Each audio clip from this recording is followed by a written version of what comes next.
Olá, sejam bem-vindos ao programa Face do Poder do Hoje News.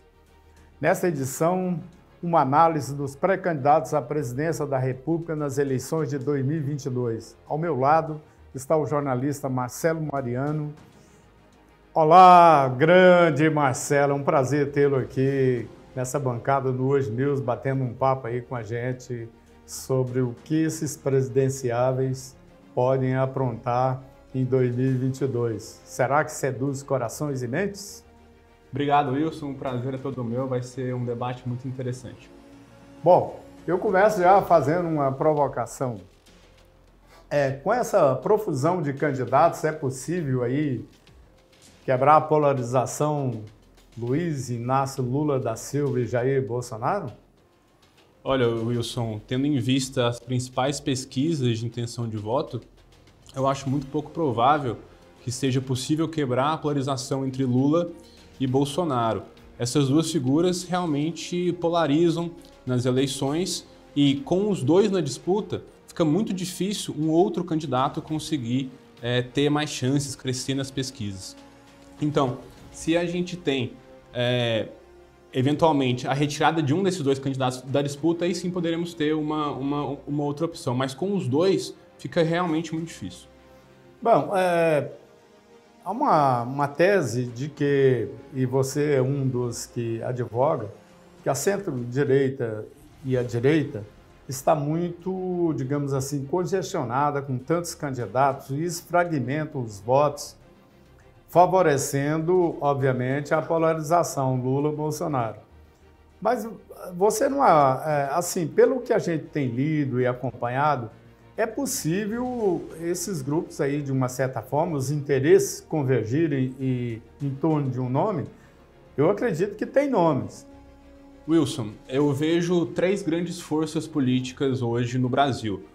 O Bolsonaro, na verdade o bolsonarismo, representado pelo Bolsonaro, o lulismo, e não o petismo, mas o lulismo, porque o Lula é maior do que o PT, então representado pelo Lula, e aí uma terceira força que não quer nenhum nem outro. O problema é que essa terceira força não tem um representante específico, ela tem vários nomes que buscam um protagonismo ali. E aí você tem, dentro dessa força, nomes que vão da centro-esquerda à centro-direita. A centro-direita, aliás, está bastante esvaziada com o Bolsonaro. O Bolsonaro, que é mais de direita, alguns consideram extrema-direita, mas ele é no mínimo direita, ele esvaziou bastante a centro-direita. Agora, essas forças que estão insatisfeitas tanto com Lula quanto com Bolsonaro, da chamada terceira via, elas vão da centro-esquerda à centro-direita. Eu acho muito difícil haver um nome que consiga unir esses dois campos e também por isso eu acredito que seja pouco provável um nome para quebrar essa polarização. Então vou pegar um gancho aí, já que você citou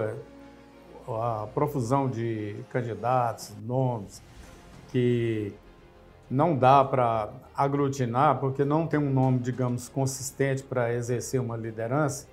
Vamos começar aí para uma listinha aí, são 12 pré-candidatos até agora que se apresentam como pré-candidatos à presidência da República para desbancar Jair Bolsonaro e também afastar Lula, já que é o favorito, né, pelo menos o que as pesquisas apontam. Vamos começar aí pelo senador Alessandro Vieira, aquele polêmico, bravo pra caramba naquela CPI da saúde, que ô CPI! Aqui, caro Marcelo, aquela CPI foi uma tragédia para os ouvidos e os telespectadores brasileiros. Mas vamos ater ao Alessandro, um delegado de polícia, um homem sério, um senador que tem uma atuação razoável, eu não diria, pelo menos é uma nota 7, ele teve uma atuação muito importante, mas como é que o Alessandro, quais são as chances dele? Ele parece que está muito restrito ali dentro do seu estado, não vejo muita gente falando, a mídia não dá muita importância. Como é que você vê a atuação do Alessandro aí nessa corrida? Bom, primeiro que eu tenho uma outra visão em relação à CPI da pandemia, ou CPI da Covid, mas isso é um assunto para um outro debate. Né? Sem dúvida, e vai ser muito... aos pré-candidatos a presidente, no caso do Alessandro Vieira, o primeiro aí dessa lista, senador pelo estado de Sergipe, em primeiro mandato. ele faz parte daquele movimento Acredito, inclusive divide gabinete com a deputada federal Tabata Amaral, com o também deputado Felipe Rigoni. Então ele é de uma nova, apesar de não ser tão jovem assim, de uma nova leva de políticos, certo? E ele conseguiu bastante destaque durante justamente a CPI da pandemia. Foi um dos membros daquela CPI que viu naquela oportunidade a possibilidade de ser candidato a presidente. Aliás, ele bateu muito duro no presidente da República e Jair Bolsonaro e também no governo de um modo geral. Isso deu uma certa notoriedade a ele e a chamada mídia espontânea, mas não traduziu em simpatia. Então, a grande questão é que o Cidadania é um partido do centrão, apesar de ser um pouco mais progressista, digamos assim, nos valores. É um partido que não tem uma base ideológica muito bem formada e ele não tem uma expressão nacional muito grande. O que eu vejo hoje, no caso do Alessandro Vieira, como ele está no primeiro mandato, na verdade, na metade do mandato, lembrando que o mandato do senador tem 8 anos e ele então teria aí mais 4 anos, ele poderia ser candidato ano que vem, se perder, continua como senador, ele poderia bancar essa candidatura com o objetivo famoso de ter terço do Senado que renova agora. Exatamente, com essa eleição. Então, ele como candidato a presidente, ele poderia deixar o nome dele um pouco mais em destaque e pensando no futuro ter outros planos. Para 2022, chance zero. É mais uma estratégia política de ter mais um oportunista de plantão ocupando espaço. Mas óbvio, na política é exatamente isso. O interessante, o Marcelo disse bem, são 8 anos.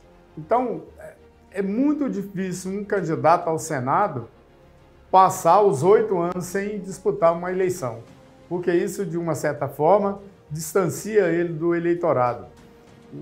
Digamos, um jovem que está hoje aí com 14 anos, daqui 6 anos, obviamente ele já tem uma consciência bem formada, desde os 16 anos ele já pode votar, aos 20 anos, certamente, ele já passou por 2 eleições. Então, tem uma consciência aí já mais orgânica em relação do que representa a política. Nesse ponto, aí eu pego a oportunidade aqui do segundo nosso pretendente. Falamos no Alessandro Vieira, agora entrou um personagem novo, ex-comunista, ou pode dizer que é ex-comunista, Aldo Rebelo. Está sem partido, mas recentemente disse que é candidato. Me explica aí, que diabos o Aldo Rebelo é candidato? Aonde está o eleitorado dele? Ele é um outro nome que está sem mandato, né, e busca um pouco mais de mídia, busca estar ali nos principais debates acontecendo no país. Ele saiu do PCdoB já tem algum tempo, foi para o Solidariedade, hoje está sem partido. O primeiro desafio dele, então, é conseguir encontrar um partido pelo qual ele possa ser candidato e depois tentar alavancar. Também considero muito pouco provável que ele consiga, a tendência é que ele tente algum outro mandato, como deputado federal, que ele já foi, inclusive, presidente da Câmara. Deputado federal. Exatamente. E vale lembrar que o Aldo Rebelo lançou um livro recentemente, chamado O Quarto Movimento, inclusive esteve aqui em Goiânia, na Assembleia Legislativa, agora no mês de dezembro, lançando o seu livro com as suas ideias para o país, mas definitivamente muita pouca chance de conseguir desbancar ali a polarização Lula-Bolsonaro. Quanto ao Aldo Rebelo, é bom que se frise, é um homem decente, é um homem muito decente, tem uma capacidade de articulação enorme, conduziu muito bem o processo do Código Florestal Brasileiro, foi muito bem, foi ministro, um ministério importante, que é o Ministério da Defesa. Então ele também tem... Do esporte também. Nesse momento de Copa do Mundo, Olimpíada. Ele tem um capital político e tem uma credibilidade muito grande. Mas não tem votos para ser presidente. Mas não tem votos. Essa é a grande questão da terceira via. Falando dos 100 votos, apareceu outro personagem aí Felipe Dávila, do Partido Novo. É tão novo que eu confesso que fiquei surpreso, nunca tinha visto falar nesse cidadão. Você tem alguma informação? Porque eu não tenho. Eu não tenho informação. Bom, o Felipe Dávila ele não é político, mas ele é cientista político. Então ele é uma pessoa que analisa a política, né? Então agora ele vai tentar ser candidato pela primeira vez. Nunca tentou nenhum outro cargo eletivo. E o grande desafio dele é justamente unir o Partido Novo. Porque o Partido Novo ele é realmente novo na idade, apesar de, pelo menos na minha opinião, já ser um pouco mais velho em alguns posicionamentos, mas tem uma grande divisão no partido. Um dos fundadores, que foi candidato em 2018, o João Moedo, ele não é bem quisto por uma grande parcela dos membros do partido. Liberal, justamente. A bancada do Novo na Câmara dos Deputados em Brasília tem votado muito com o Bolsonaro, o que tem fomentado as críticas do João Moedo. Então o Felipe Dávila ele precisa unir o partido que, vale lembrar, em 2018 foi muito bem votado. O João Moedo ele foi uma surpresa de votos ali, ele ficou, se eu não me engano, ficou em quinto lugar logo atrás do Alckmin, ou seja, teve um bom desempenho. Agora conseguiu ter um governador em Minas Gerais, também vai ser testado ano que vem nas urnas, mas o grande desafio do Felipe Dávila é realmente unir o partido e, de novo, é mais um que eu considero com pouquíssima chance de vingar, deve ficar ali abaixo dos 5% dos votos válidos, sem nenhuma dúvida. Por enquanto é atraso. As pesquisas nem aparecem, aliás, não tem pesquisa. Nós estamos numa pobreza franciscana de pesquisas, principalmente sobre os estados. Presidencial nem tanto, tem aparecido algumas pesquisas aí. Mas agora, Marcelo, vamos falar sobre o nosso veterano Ciro Gomes, do PDT. Ele, na eleição anterior, ele teve um capital político, 13 milhões, se eu não me engano, e quase 14 milhões de votos. É muito voto. Mas abandonou no final das contas, foi para Paris, não quis nem saber negócio de política, polêmica, nem nada. Esse povo que se vira aí foi embora. Bom, diante disso, Ciro Gomes volta à cena de novo, estava indo muito bem, mas começou a brigar com todo mundo.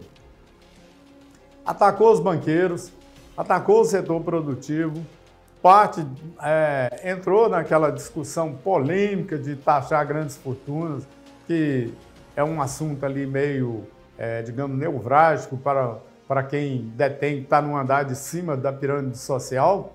Quando fala em mexer no bolso deles, meu Deus, um Deus nos acuda. Mas o Ciro Gomes tem chance ou não tem? Na minha avaliação, eu gostaria de compartilhar isso com você e com os nossos internautas que nos acompanham. O seguinte, Ciro Gomes, a tendência do Ciro Gomes é abandonar mais uma vez essa candidatura, porque não decola, ele sumiu, desapareceu, e o grupo dele apoiar Lula. Você concorda com isso? Primeiro, Wilson, que eu acho engraçado quando mexe no bolso da classe média ou da classe mais pobre, não tem toda essa revolta, né? Quando tentam mexer um pouco nas classes maiores, a revolta é um pouco maior. Porque o que acontece hoje a classe média é muito acharcada nesse país. Ninguém, aliás, cortando você, não tem nenhum discurso, nenhum candidato que defende a classe média. Ou defende o andar de cima, ou defende a base da pirâmide social, ou seja, os mais pobres. Tem uma frase interessante do Ciro, quando ele defende essa ideia de taxar as grandes fortunas, taxar os mais ricos, né? Ele fala o seguinte, o motoboy que entrega a comida ali no iFood ou faz outros tipos de entrega, ele paga o IPVA da moto. Um bilionário que tem um iate não precisa pagar nada. Então, realmente, a gente está com alguns valores um pouco trocados.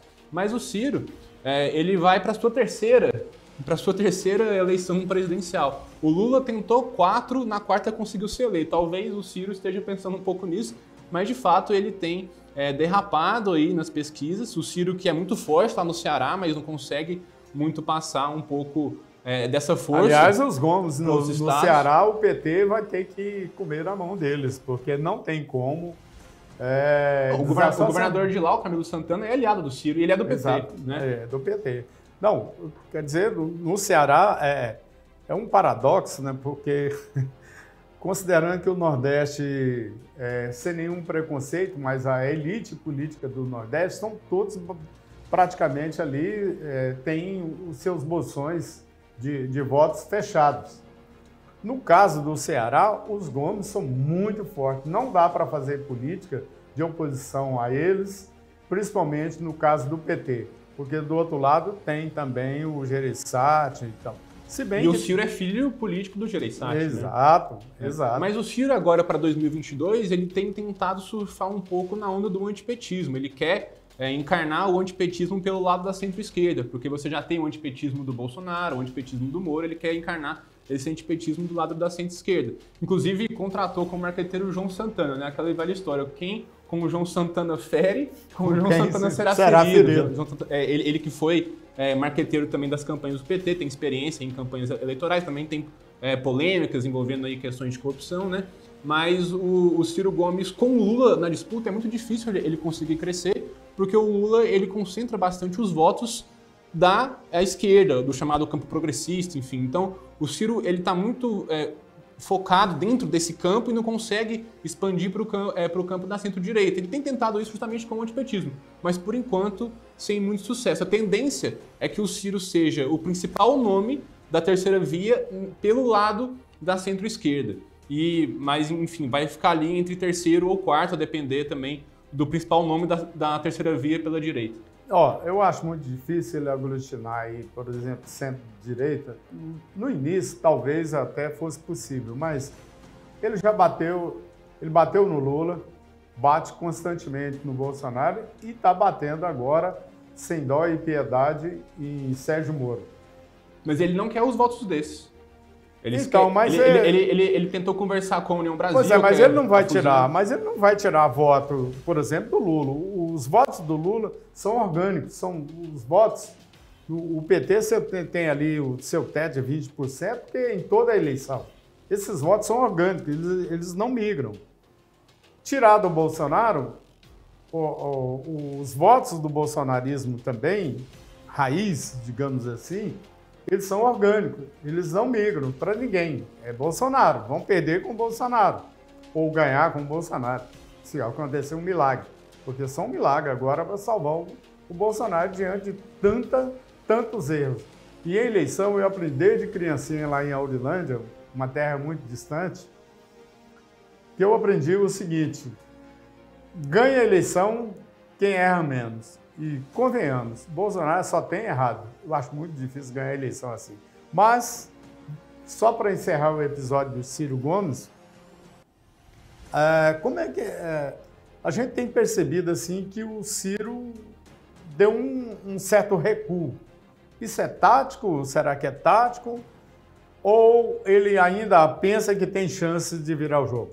Eu não acho, sinceramente, não acho que o Ciro tenha dado um recuo, não. Ele fez um discurso falando que teria ali suspendido a sua campanha, mas foi num momento muito específico de votação, em que a posição dele não era mesmo a posição da maioria dos deputados do PDT, então ele tentou de alguma forma ter influência em relação a esses deputados, pelo visto conseguiu, mas depois disso ele retomou a sua campanha. Ele tem tido a dificuldade mesmo de decolar, mas ele tem ali se colocado entre terceiro e quarto lugar, contando os votos válidos, deve ficar um pouco acima dos 10%, mas dificilmente passa disso. Então, Marcelo, vamos aí para Jair Messias Bolsonaro. Finalmente filiou-se ao PL. Grande PL de Valdemar Costa Neto.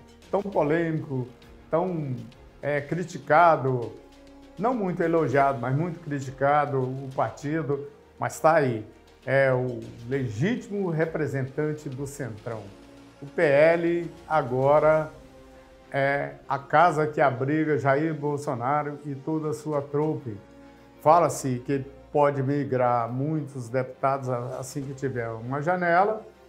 Aí o PSL vai perder deputados, outros partidos também que devem acompanhar o presidente da República. Mas me parece que esse movimento deu uma esfriada, não? De migrar para o PL. Então, a gente precisa esperar, na verdade, a janela partidária, né, que é esse período de 6 meses antes das eleições, em que os parlamentares, deputados federais, por exemplo, vão poder mudar de partido. Então, a tendência é que realmente haja aí uma migração em massa de alguns bolsonaristas, principalmente aqueles que estão hoje no PSL, e devem sair do PSL para ir para o PL. Agora, o Bolsonaro, ele, como presidente em mandato, no momento com a cadeira presidencial, ele tem que ser colocado como um dos favoritos. Desde que existe reeleição no Brasil, ou seja, desde 98, todo mundo que tentou reeleição conseguiu. FHC, Lula e Dilma. Então, existe esse histórico, existe a questão da máquina pública. Pegando só um gancho aí, desculpa aí interromper, mas o entorno de Jair Bolsonaro aposta nisso, que ele com a máquina na mão, já estão falando aí que esses movimentos que ele está fazendo no ponto de vista administrativo pode melhorar a performance dele eleitoral a partir do ano que vem. Pois é, mas não basta ter a máquina, tem que saber usar a máquina. Pois é. O que eu não sei se o Bolsonaro tem conseguido fazer.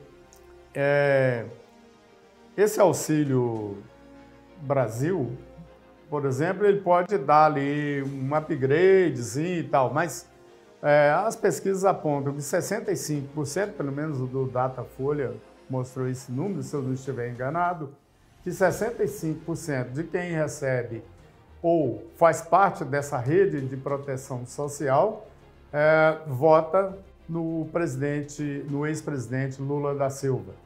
E, com isso, o Bolsonaro fica com uma faixa muito estreita ali para abocanhar a simpatia, digamos, dessa base da pirâmide social que prefere votar em Lula, que sonham que Lula vai ser o salvador da pátria. Mas a minha pergunta para você, gostaria assim, de ouvir, evidentemente, saber a sua opinião. Jair Bolsonaro tem conserto em termos de como candidato? Acho muito pouco provável. O Bolsonaro ele tem uma rejeição cada vez maior. Ele deve ficar ali realmente em torno de 25% a 30% dos votos, que é aquele eleitorado mais orgânico que realmente acompanha. Mas, pelas pesquisas, o ex-presidente Lula está de fato na frente. O governo Bolsonaro tem tido muitos pontos negativos e isso tem afetado bastante a sua popularidade. Agora, eu queria, Wilson, que você comentasse um pouco sobre a sua teoria do plano B do Bolsonaro, caso ele esteja vendo ali que não vai ter chance de ser candidato, de não ser reeleito. O que você acha que o Bolsonaro poderia fazer? Bom, o serpentário político de Brasília especula-se, ou pelo menos conversei com 2 senadores e eu tenho uma relativa intimidade para abordar temas sensíveis. Um deles é da base do presidente Jair Bolsonaro, que é a teoria de que Jair Bolsonaro pode fazer uma negociação lá na frente, ele vai até o mês de março, ele vai avaliar todo o cenário possível. Se ele sentir que vai ter uma derrota acachapante, principalmente no primeiro turno, ele vai partir para uma negociação aí, redirecionar as forças dele para aglutinar em torno de um candidato, ajudar a construir uma segunda candidatura. Esquece, muita gente, Moro, acho difícil, muito difícil. Tem que ser um desses candidatos aí, que pode ser até eu não tenho dúvida, pode ser até o PSDB, pode ser, digamos aí, um candidato saindo aí do União Brasil, que é a fusão do PSL com o Democratas, enfim, até o MDB, se bem que o MDB, pelo andar da carruagem, está muito mais próximo de Lula. Nunca é demais lembrar que o Baleia Rossi, que é o presidente nacional do partido, esteve naquele jantar com... a estrela era o Geraldo Alckmin e Lula, naquele jantar que tinha empresários e vários políticos convidados. Então, essa proximidade aí de aglutinar forças em torno da candidatura de Lula está muito crescente. Jair Bolsonaro pode fazer um acordo com uma dessas candidaturas e ver. Essa é a tese que permeia lá, porque anteriormente era aprovar. Tinha uma ideia maluca lá do senador biônico. Todo ex-presidente teria um cargo vitalício no Senado. Eu não sei como é que seria essa química, ou essa alquimia política, melhor dizendo, mas essa é a tese que está predominando. Se Jair Bolsonaro continuar ladeira abaixo, os bolsonaristas já pensam e uma coisa é certeza, eles querem tirar o Moro do páreo, porque seria humilhante, segundo eles, para o Jair Bolsonaro ter o Moro disputando com Lula no um segundo turno, ou mesmo no ou num primeiro momento ali, ultrapassar Jair Bolsonaro e ganhar o direito de disputar o segundo turno com Lula. Só acrescentando, Marcelo, tudo que o PT não quer é exatamente disputar com Sérgio Moro, porque vem toda à tona, vai revirar o fundo da corrupção que ficou começando a decantar, porque já o discurso petista hoje é de que nós estamos resgatando o PT, nós estamos resgatando a dignidade, etc. Não é verdade. É um resgate à corrupção. E o Sérgio Moro é o sujeito que vai revolver o fundo lá num mano a mano com Lula, caso Sérgio Moro ultrapasse Bolsonaro. Daqui a pouco a gente fala sobre o Moro. Bom, sigamos aí com João Dória. Finalmente conseguiu vencer nas prévias, que era o óbvio. São Paulo, afinal de contas, é um outro país, tem um PIB maior do que o da Argentina. E vamos ser justos com o João Dória. Fez um bom governo. Aí teve um crescimento de 4% em relação aos demais estados. Acredito que ele é um homem que tem capacidade de chegada, mas ainda está patinando ali entre os 3% e 4% nas pesquisas. Como é que você vê aí a possibilidade do João Dória virar a mesa aí, nesse jogo? O problema do Dória, na verdade, é um problema do PSDB. Eu considero que com a ascensão do Bolsonaro, o grande derrotado do ponto de vista político foi justamente o PSDB. Porque tradicionalmente na política brasileira, desde 89 para cá, o PT ele fica entre o primeiro ou o segundo colocado nas eleições. E desde 94 sempre houve uma polarização PT-PSDB. 94, 98, 2002, 2006, 2010, 2014, foi sempre assim. Em 2018, o PT continuou lá, o PT foi para o segundo turno com o Haddad, mas o PSDB ficou mais fraco. O Bolsonaro cresceu justamente em cima... Mas o PSDB Desculpa, mas o PSDB é um partido que nunca soube ser oposição. Mas ele foi oposição durante muito tempo, inclusive foi situação antes. Foi uma oposição, digamos ali... Governou durante 8 anos. Foi uma oposição em relação ao PT, quando ele estava fora do poder, uma oposição, digamos assim, muito incolor, indolor, um invertebrado, sem osso, sem nada. Pois é, aí o Bolsonaro cresceu justamente em cima... Isso não funciona em política. Cresceu justamente em cima dessa fraqueza do PSDB. Então, o Dória, na verdade, precisa resgatar a força do PSDB. E o Dória, vale lembrar, em 2018, quando ele se elegeu governador de São Paulo, ele colou no Bolsonaro o chamado Bolsodória. Hoje ele diz que se arrependeu. Mas também vamos lembrar que o Bolsonaro, quando ele foi eleito, ele dizia que não queria a reeleição. O Dória, inclusive, era visto como um possível sucessor do Bolsonaro. Vamos lembrar, Wilson, isso lá atrás. Em janeiro de 2019, primeiro mês do mandato de Bolsonaro, primeira viagem do Bolsonaro para fora do país, para a Suíça, Fórum Econômico Mundial de Davos, Dória estava junto e o próprio Bolsonaro disse, isso a gente pode resgatar facilmente com uma pesquisa no Google, o próprio Bolsonaro disse que o Dória era um possível futuro presidente do Brasil. Mas desde que os dois começaram a se estranhar a partir da pandemia e também o Bolsonaro começou a cogitar a disputar a reeleição, o Dória foi jogado de lado. Hoje ele está ali na casa de 3%, 4%. Ele está conversando com todo mundo, viu? Ele é um bom articulador e é preciso reconhecer, Wilson, que ele foi eleito prefeito de São Paulo, derrotando no primeiro turno alguém que já estava na prefeitura e estava tentando a reeleição, que era o Fernando Haddad. Em 2018 também conseguiu ser eleito governador, uma eleição muito difícil contra o Márcio França, que também estava no cargo, apesar de estar ali por pouco tempo, que era o vice do Alckmin. O Alckmin saiu para ser candidato a presidente, o Márcio França assumiu. Uma eleição que no último dia ninguém sabia quem que ia ganhar, foi uma diferença muito pouca.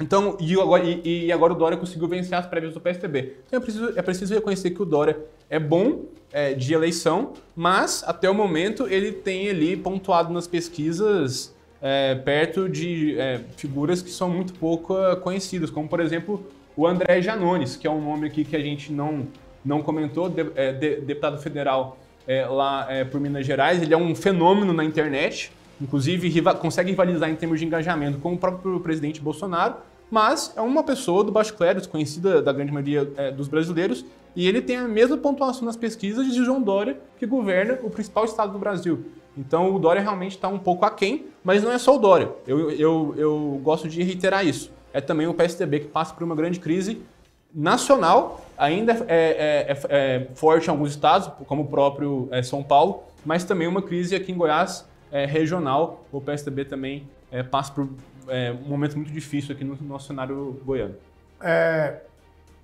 Eu tenho só a acrescentar em relação ao PSDB, o seguinte: o PSDB teve um grave defeito histórico. Ele nunca conseguiu ter uma militância jovem consistente. É muito difícil os partidos no Brasil, partido que não tem uma militância, ele acaba sendo diluído ou engolido aí por outras agremiações, outras siglas que chegam com propostas novas. O Jair Bolsonaro, voltando lá atrás, ele venceu o PT exatamente por ter uma militância jovem muito aguerrida, porque os jovens são muito mais ousados do que uma militância ali, caindo ali, acima dos 35 anos para frente. Desculpa, Wilson, mas eu acho que a militância do Bolsonaro é um pouco mais avançada na idade. Não, eu discordo de você. Eu acompanhei muito a campanha, muitos jovens, Mas muito jovem tem todas. Muito jovem tem todas. No geral, não, mas aguerrida... No geral, nas pesquisas, quando a gente vê a estratificação por idade, o Bolsonaro ele vai melhor com quem é mais velho, geralmente. Bom, sigamos então aí. Quem é Leonardo Périx? Wilson, Leonardo Périx ele é o presidente de um partido chamado Unidade Popular para o Socialismo, UP. que usa a sigla UP. É o mais novo partido do Brasil, teve seu registro aprovado no TSE só em 2019. Ele é um morador de uma ocupação de Belo Horizonte. O UP é um partido aí de esquerda, extrema esquerda. Nunca disputou eleição para presidente, disputou nas eleições regionais do ano passado, inclusive aqui em Goiânia teve um candidato a prefeito, então, sendo bem realista, não vai conseguir passar ali do 1%, mas o grande objetivo é colocar a ideia do que ele pensa, a sua ideia de país, a ideia do partido, a ideia do próprio Leonardo Périx, para o debate nacional, né? Então, criar um pouco mais de mídia espontânea nas eleições do ano que vem, sem chance alguma de vitória. Bom, chegamos ao nosso favorito, pelo menos das pesquisas. De acordo com as pesquisas que circulam pelo país, Lula já ganhou no primeiro turno, já mandou fazer o terno, ninguém é imbatível, enfim, está arrebanhando todo mundo. Mas eu não acredito que o Lula vai levar na primeira votação, ou seja, ele vai para o segundo turno. E o segundo turno vai ser muito complicado, é todos contra o PT. Eu estou cravando que Lula não ganha no primeiro turno. Estou Wilson, cravando. Com todo respeito, eu acredito que essa sua opinião é mais torcida do que análise. Não, eu vou explicar. Você não quer o Lula no primeiro turno? Não, eu vou explicar. Mas você quer o Lula no primeiro turno? Não, não quer o Lula. Eu acho, não.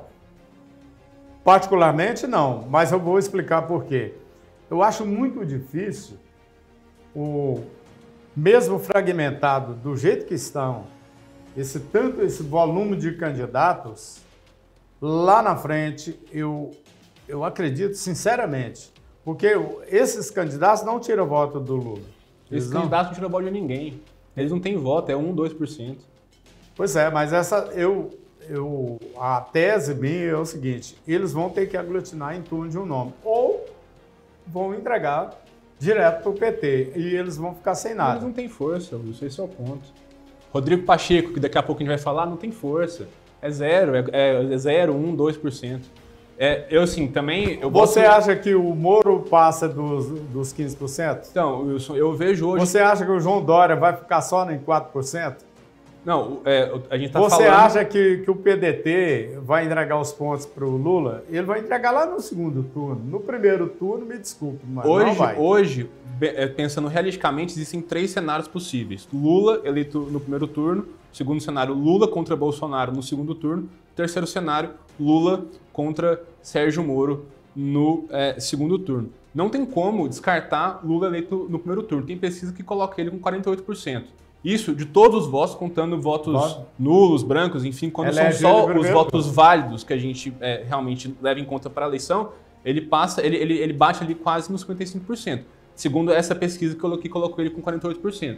Então, não tem como simplesmente descartar. Aqui eu também gosto de separar a minha torcida da análise. Eu não quero que o Lula seja eleito no primeiro turno, na verdade, pessoalmente falando, não quero nem que ele seja eleito presidente. Eu acho que existem candidatos com melhores propostas do que a do ex-presidente Lula. Mas, pensando realisticamente, hoje o Lula é o favorito. É o que está na posição mais confortável, é o que nada de braçada nas pesquisas, é o candidato de quem todo mundo quer ser vice Geraldo Alckmin. Então, ele está na posição mais confortável possível, ele não está no poder, ou seja, ele não tem desgaste neste momento de gestão, apesar de que o PT também tem ali os seus problemas, mas, em geral, os mandatos do Lula e não do PT, porque a gente divide Lula e Dilma, inclusive o PT tenta esconder um pouco a Dilma nesse momento, porque o governo da Dilma realmente foi muito abaixo da expectativa. Aliás, ela teceu críticas sobre... Não estava no jantar com Alckmin, né?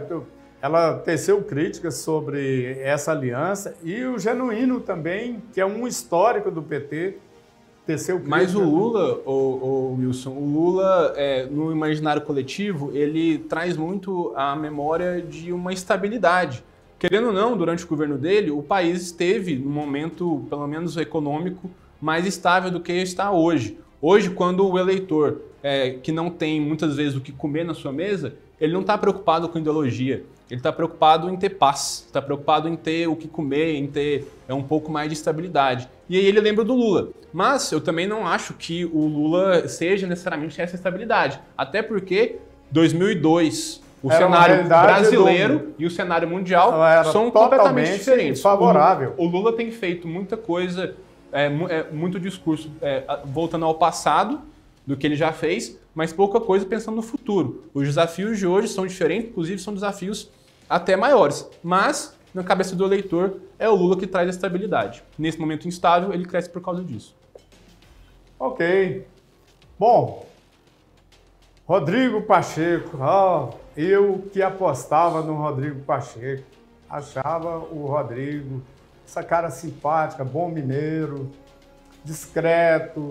Não é mineiro, na verdade. Ele não é mineiro. Nasceu em Rondônia, mas foi criado em Minas. Né? Criado em Minas. Mas incorporou todo o estilo mineiro, não decolou. A estratégia do Kassab, presidente nacional do PSD, parece que não deu certo. Ou, pelo menos, assim, os adversários dizem que o Rodrigo Pacheco está no PSD como candidato a presidente só para dividir o centro-direita e o centro para favorecer o Lula lá no segundo turno. O que você acha disso? Essa tese prevalece ou o Gilberto Kassab é um homem muito esperto e esperteza e inteligência juntos em política realmente é um negócio que muda o cenário. Wilson, eu não sei quem vai ser presidente em 2023, mas eu sei que o Kassab vai indicar um ministro. Independentemente de quem ganhar, o Kassab vai conseguir se articular ali para poder a segunda maior bancada. indicar a segunda maior bancada, né? no Senado. Agora, em relação a Rodrigo Pacheco, convenhamos, quando a gente olha lá no Twitter do Rodrigo Pacheco, o cara que é presidente do Senado, presidenciável, candidato a presidente, pré-candidato a presidente, o Twitter dele é fechado. Ou seja, ele não consegue se comunicar nem pelo Twitter. Eu confesso assim que se eu ouvir a voz do Rodrigo Pacheco aqui agora, eu não consigo reconhecer que é a voz dele. E olha que eu acompanho política. Então, assim, ele é uma pessoa que não tem muita projeção, ele não consegue se comunicar, ele não tem apelo às massas e não vai sair ali dos 2%, 3%. Recentemente, foi na quarta-feira, se eu não me engano, a semana passada, eu conversei, hoje 30, eu conversei com um senador, o Isalci Lucas, do PSDB, que é um amigo pessoal e é candidato ao governo do Distrito Federal. Aí, conversando com ele me fez uma análise muito rápida que eu vou compartilhar aqui com os nossos internautas e com você. Ele falou o seguinte, que o Rodrigo Pacheco foi o melhor presidente para o Senado até agora. Ele voltou-se para a instituição e para os pares, chamados os colegas lá, senadores, os pares. E isso ele deu uma segurança muito grande para os senadores. E realmente, se você pensar na escolha da presidência, da CPI, da Covid ou CPI da saúde, como preferem alguns, ele bancou aquilo, peitou o Palácio do Planalto e bancou o Aziz, senador Aziz, como presidente, e não deixou, em momento algum, o Senado sem uma resposta à altura sobre as críticas. E isso, de uma certa forma, fortaleceu muito ele junto aos seus colegas senadores. Mas, no ponto de vista externo, o Rodrigo Pacheco, que eu particularmente acreditava que ele seria a novidade dentro da política, foi realmente um fiasco. Ele é um bom articulador, Wilson. Até por Nos bastidores, ele é advogado. Até por isso ele seria um bom candidato a vice, por exemplo. Até porque ele é de Minas Gerais, que é um estado que tem um peso eleitoral muito grande em Minas Gerais, mas ele está também no seu primeiro mandato de senador, vai estar na metade do mandato no ano que vem. Ele pode disputar o que ele quiser, não vai perder mandato e vai conseguir ter um pouco mais de projeção. Só o fato dele ser cotado como possível candidato a presidente, ele já ganha um pouco mais de projeção, mais do que ele teria se ele fosse só presidente do Senado, o que não é pouca coisa. A visibilidade ele é muito de bastidor. Ele é muito de bastidor. Então, para esse tipo de pessoa, o ideal talvez seria tentar a vice de algum candidato. Bom, Marcelo, chegamos ao Sérgio Moro, o ex-juiz que renunciou, ex-ministro de Jair Bolsonaro e agora o algoz de Jair Bolsonaro e Lula. Como é que a gente pode analisar o Sérgio Moro fora do discurso anticorrupção? Porque esse discurso anticorrupção, ele não vai chegar a lugar nenhum. Como você analisou no jornal Hoje, o discurso anticorrupção chegou tarde, tem 4 anos de atraso. Então ele vai ter que se reinventar ou criar um novo mote para seduzir mentes e corações aí do eleitorado. Porque corrupção não enche barriga. O partido da Lava Jato chegou com 4 anos de atraso porque em 2018 foi a eleição em que a corrupção ou a anticorrupção esteve ali no centro do debate. Hoje, segundo as principais pesquisas qualitativas, os eleitores estão mais preocupados, em primeiro lugar, com a economia e depois com saúde. E sobre esses temas, o Sérgio Moro realmente não entende nada. Ele é o que se chama de candidato de uma nota só. Ou seja, ele só consegue falar com alguma propriedade de corrupção. O Moro hoje, sem dúvida, é um candidato da direita conservadora. Portanto, o Moro não conseguiria tirar votos do Lula. Por isso que o Moro tem focado cada vez mais as suas críticas contra o presidente Bolsonaro, porque ele sabe muito bem... O Bolsonaro ele tem tirado. Segundo as pesquisas, ele parte da classe média é seduzido aí pelos encantos do Sérgio Moro. Então, é justamente... Eu não sei como que encanta com aquela voz dele, mas é justamente isso. Ele sabe que ele consegue tirar a voto do Bolsonaro, então por isso que ele vai fazer mais críticas em relação ao Bolsonaro e não ao Lula. Ao Lula ele tem que fazer porque faz parte da retórica política, que agora ele é um político realmente, né? Faz parte da retórica bater no PT, mas ele sabe que o voto mesmo ele vai tirar do Bolsonaro. Então por isso que ele faz mais críticas em relação ao Bolsonaro. E por isso que o bolsonarismo está batendo doído. Exatamente.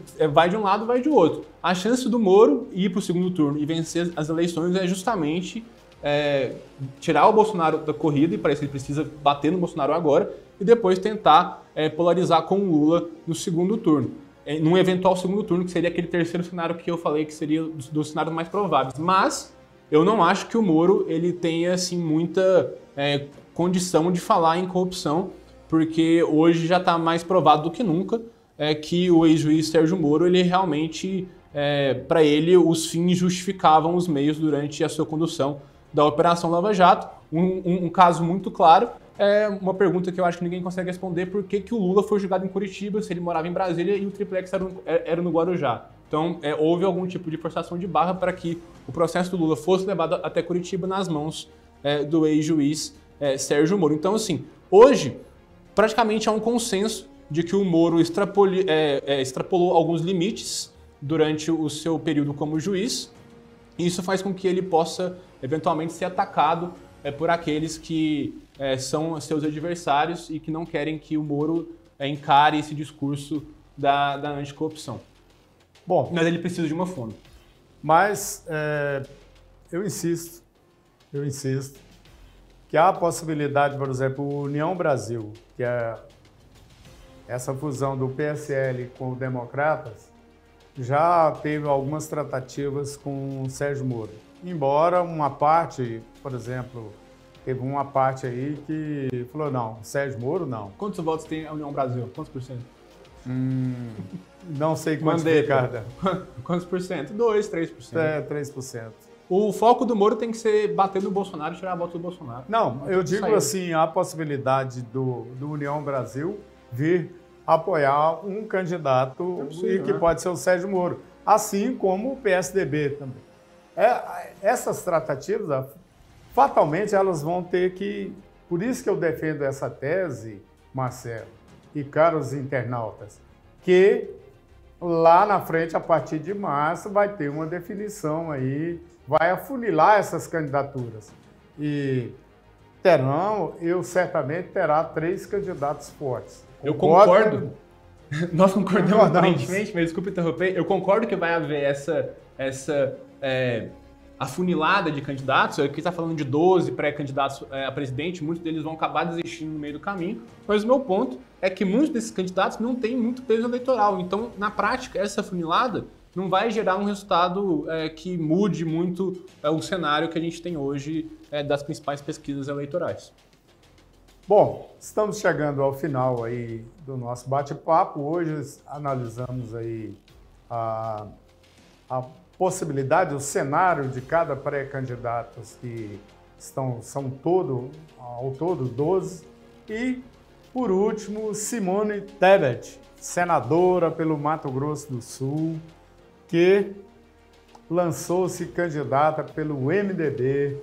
Simone, que também teve uma atuação muito incisiva na CPI da saúde e tem um discurso afinado, é uma mulher que tem um histórico político, o pai dela foi um dos grandes congressistas que passou ali por Brasília, e ela está aí, o discurso até agora ainda não se posicionou, mas o MDB, a gente nunca é um partido muito grande, tem força em todos os municípios brasileiros, mas não tem chegada. Desde Ulisses Guimarães não conseguiu ter chegada.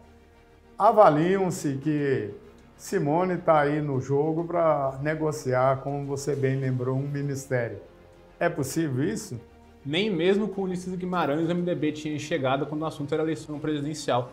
Todas as vezes que o MDB teve candidato a presidente da República, não conseguiu chegar nem nos 5%, nem mesmo com Ulisses Guimarães em 89, nem mesmo com Orestes Quercia em 94, que tinha Dona Iris como a candidata. E era municipalista, a vice-presidente. E era municipalista. A Simone Tebet, como você bem lembrou, isso foi mais uma dessas senadoras no caso senadores, no caso dela senadora, que teve destaque durante a CPI da pandemia, ou CPI da Covid, assim como o senador Alessandro Vieira, e por esse destaque que eles conseguiram ali durante aquele momento, cogitaram e ainda cogitam a candidatura a presidente da República. Mas a Simone Tebet, ela realmente não tem muitos votos nacionalmente falando. E ela é senadora e está no final de mandato. Então, para ela, se ela for candidata e perder, aí ela ficaria sem mandato. Então, talvez seja um pouco mais arriscado. Aliás, talvez não, com certeza é muito mais arriscado do que a candidatura do Alessandro Vieira, por exemplo, ou do Rodrigo Pacheco.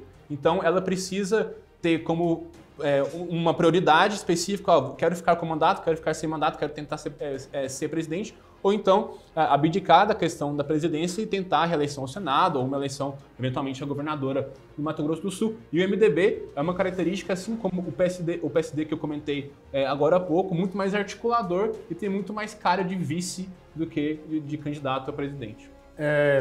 Alguns jornalistas amigos em Brasília me disseram o seguinte, mais ou menos, resumidamente, que a Simone vai ficar no jogo aí, mas ela é candidatíssima ao Senado. Eu acho que é um cenário mais possível, né? Sem dúvida. Concordo com isso. Bom, finalizamos aí mais um bate-papo. Hoje tivemos o prazer de dividir essa conversa com um colega do jornal Hoje. Ele é repórter político, Marcelo Mariano. Muito obrigado pela sua companhia e desejo a todos que nos acompanharam durante esse ano que se finda um feliz ano novo, que a vida seja longa e que os problemas sejam menores, mais curtos e que o país esteja numa crescente e não numa decrescente. Um bom 2022 a todos. Obrigado, Marcelo.